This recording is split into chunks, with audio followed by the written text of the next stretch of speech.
बिहार में पलायन रोकने का जो 2 स्टेप प्लान हम लोग दे रहे हैं, वो पहला कि यहाँ से पूंजी के पलायन को रोककर बुद्धि के पलायन को रोका जाएगा, और जिस दिन पूंजी और बुद्धि का पलायन रुका उस दिन श्रम का पलायन अपने आप रुक जाएगा। अब पूंजी का पलायन क्या है ये आप समझ लीजिए। बिहार में जो लोग यहाँ पर पैसा बैंकों में जमा करते हैं वो करीब करीब 4.5 लाख करोड़ रुपया हर साल होता है। उसमें बैड सीडी रेशियो की वजह से या लो सीडी रेशियो की वजह से करीब करीब 2-2.25 लाख करोड़ रुपया बिहार से बाहर बैंक भेज रहे हैं।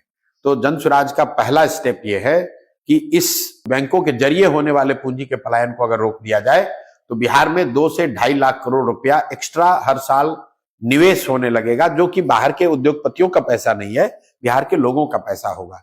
जब लोगों के हाथ में पूंजी आएगी तो निश्चित तौर पर यहाँ कंजम्पशन बढ़ेगा, इन्वेस्टमेंट बढ़ेगा और उससे रोजगार बढ़ेगा, बड़ी संख्या में लोग वापस बाहर नहीं जाएंगे।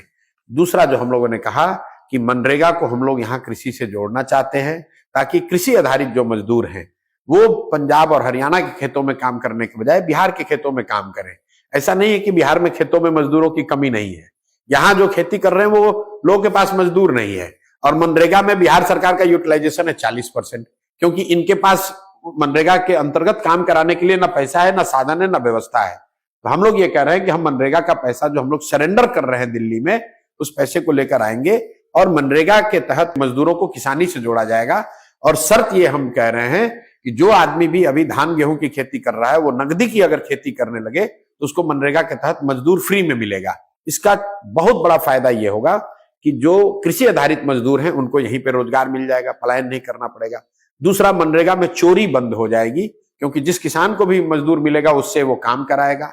तीसरा, सबसे बड़ा, जो एग्रीकल्चर प्रोडक्टिविटी है वो बहुत तेजी से बढ़ेगी, क्योंकि जो 1 बीघे में अगर आप 1 एकड़ में आज आप धान उगा रहे हैं, कल शायद मजदूर उपलब्ध हो तो वहां पर आप लहसुन उगाने लगेंगे या कैश क्रॉप उगाने लगेंगे, उससे आपकी इनकम बढ़ेगी।